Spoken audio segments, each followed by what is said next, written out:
नरेंद्र मोदी जी से आपने कल मुलाकात की, उनको आशीर्वाद दिया कल? हमारे पास आए थे, उन्होंने प्रणाम किया। हमारा नियम है, हम लोग आशीर्वाद देंगे, जो आएगा उसको आशीर्वाद देते हैं। नरेंद्र मोदी जी हमारे दुश्मन थोड़े हैं, सदा उनके हित की बात कह रहते हैं। जब उनसे कोई गलती हो जाती है तो हम उसको भी कहते हैं। देखिए, हम सब लोग हिंदू धर्म के, सनातन धर्म के पालन करने वाले लोग हैं।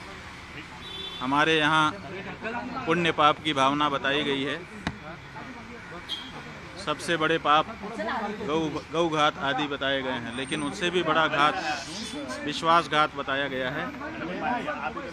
आपके जो उद्धव ठाकरे जी हैं, इनके साथ विश्वासघात हुआ है और इसी बात की पीड़ा बहुत सारे लोगों के मन में है।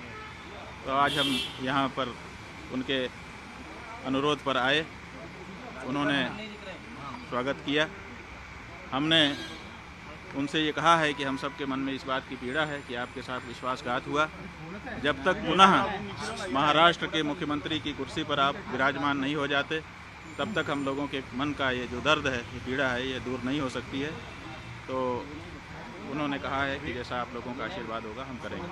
महाराज जी, लेकिन हिंदुत्व की बात कर रहे हैं, जो विश्वासघात की बात कर रहे हैं, उद्धव ठाकरे से निकला, वो कहते हैं कि हिंदुत्व हमारा हिंदुत्व है, बीजेपी कहती है कि हमारे साथ विश्वासघात हुआ है। देखिए, किसका हिंदुत्व असली है तो ये जानना पड़ेगा कि जो विश्वासघात करे वो हिंदू नहीं हो सकता है। जो विश्वासघात सह ले वो तो हिंदू होगा, क्योंकि उसके साथ विश्वासघात हुआ है।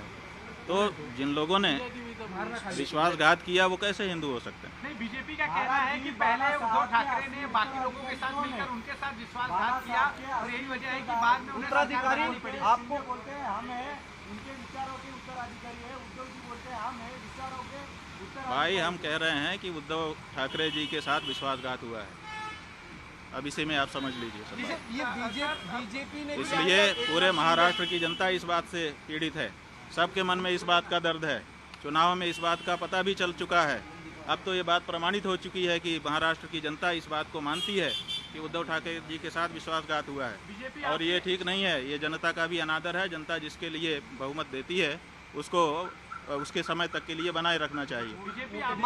बीच में सरकार को तोड़ देना और बीच में जनमत का अनादर करना, ये अच्छी चीज नहीं है। राज्य का भाजपा कहता है कि हिंदुत्व तो हम शंकराचार्य जो है बयानबाजी को लेकर कैसे हमारा हिंदुत्व ही भाई, शंकराचार्य की बात नहीं है। शंकराचार्य जी क्या कहेंगे? जो सच होगा तो वही तो कहेंगे। हमें राजनीति से लेना देना नहीं है, लेकिन विश्वासघात तो हमारे यहाँ पाप बताया गया है। ये तो धर्म का मामला है ना, पाप और पुण्य। और इस बारे में कौन बोलेगा? राजनेता बोलेगा। इस बारे में तो धर्माचारी ही बोलेगा। महाराज जी, जो पूजा हुई ये हमारे यहाँ परंपरा है कि जब गुरुजन पधारते हैं तो उनकी पादुकाओं की पूजा की जाती है, और उसी का विधि विधान के साथ पालन उद्धव ठाकरे जी ने सपरिवार किया।